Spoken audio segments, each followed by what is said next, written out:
ओम नमो नारायणाय नमः। नमस्कार दर्शकों, आप सभी का हमारे YouTube चैनल आर्ची की आराधना में स्वागत है। हिंदू धर्म में भगवान विष्णु को जगत का पालनहारी माना जाता है और इनकी सबसे प्रिय तिथि एकादशी को मानी जाती है। जो भी भक्त एकादशी तिथि का व्रत करते हैं उनके समस्त कष्ट श्री हरि हर लेते हैं। यदि आप भगवान नारायण की कृपा पाना चाहते हैं तो एकादशी का व्रत इसका एकमात्र सरल उपाय है। शास्त्रों में एकादशी के व्रत को सबसे बड़े व्रतों में से एक बताया गया है।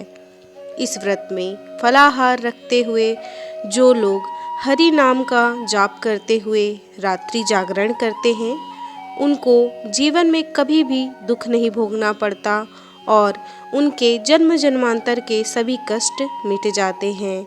आइए जानते हैं 2024 में पहला एकादशी का व्रत कब है, जिसे सफला एकादशी भी कहा जाता है। एकादशी की तिथि का प्रारंभ कब से कब तक होगा और इस व्रत का समापन कब होगा, पारण का समय क्या रहेगा। आज के इस वीडियो में हम इन सारी बातों को जानेंगे। तो चलिए शुरू करते हैं हम अपने वीडियो को। मगर उससे पहले अगर आप हमारे YouTube चैनल पर नए हैं और आपने अभी तक हमारे चैनल को सब्सक्राइब नहीं किया है तो हमारे चैनल को सब्सक्राइब कर दें, साथ ही साथ बेल आइकन को भी प्रेस कर दें ताकि आपको पूजा व्रत त्योहार से रिलेटेड और ऐसी वीडियोस मिलती रहें। पौष माह की कृष्ण पक्ष की एकादशी को सफला एकादशी कहा जाता है। मान्यता है कि इस एकादशी का व्रत करने से सारे कार्य सफल हो जाते हैं, इसलिए इसे सफला एकादशी कहा गया है। इस दिन भगवान अच्युतम और भगवान विष्णु की पूजा की जाती है। सफला एकादशी इस साल की पहली एकादशी है। इस बार सफला एकादशी 7 जनवरी 2024 को मनाई जाएगी।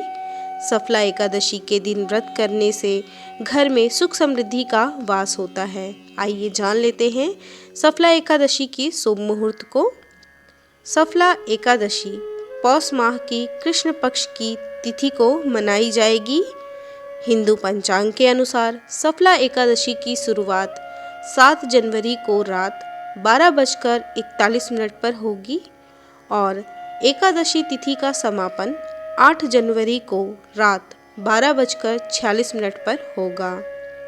व्रत का पारण 8 जनवरी को सुबह 7:15 से लेकर 9:20 तक रहेगा।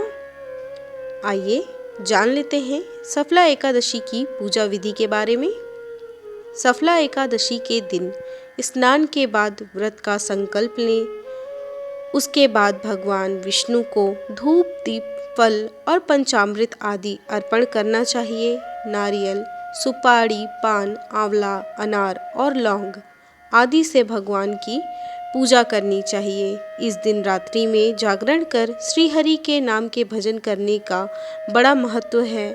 व्रत के अगले दिन किसी ज़रूरतमंद व्यक्ति या ब्राह्मण को भोजन कराकर दान दक्षिणा देकर व्रत का पारण करना चाहिए। ऐसा करने से व्रत पूर्ण माना जाता है। आइए अब जान लेते हैं कि सफला एकादशी के व्रत के दौरान हमें किन बातों का ध्यान रखना चाहिए।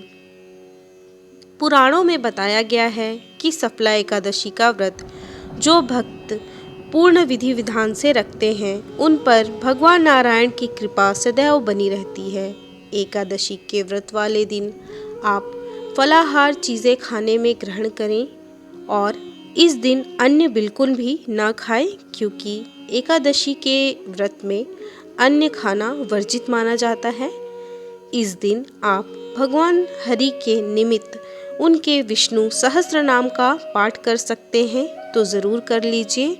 विष्णु सहस्त्र नाम का पाठ आप संध्या या प्रातःकाल जिस भी समय करना चाहें उस समय कर सकते हैं।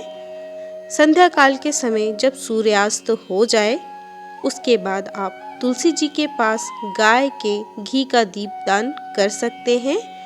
इस दिन चावल बिल्कुल ना खाएं, ऐसा करने से आप घोर पाप के भागी बनेंगे। इसी के साथ सफला एकादशी की व्रत कथा ज़रूर सुननी चाहिए। एकादशी व्रत की कथा आपको हमारे चैनल पर मिल जाएगी, आप वहां जाकर एकादशी के दिन सफला एकादशी व्रत की कथा का श्रवण जरूर कर लें। शास्त्रों में व्रत वाले दिन रात्रि जागरण कर भगवान विष्णु के नाम का जाप करने का विधान बताया गया है। सफला एकादशी का व्रत जो लोग नियम पूर्वक रखते हैं उनके जीवन में सभी मनोरथ श्री नारायण पूर्ण करते हैं और व्रत रखने वालों को जीवन में अपार सफलता और संपत्ति प्राप्त होती है। प्रेम से बोलिए जय श्रीमन नारायण। उम्मीद है आप सभी को हमारे द्वारा दी गई जानकारी पसंद आई होगी। अगर आपको हमारा ये वीडियो अच्छा लगा हो तो वीडियो को लाइक करना बिल्कुल ना भूलें। वीडियो से रिलेटेड कोई भी सवाल अगर आपके मन में हो तो आप हमारे कमेंट बॉक्स में लिख सकते हैं। धन्यवाद।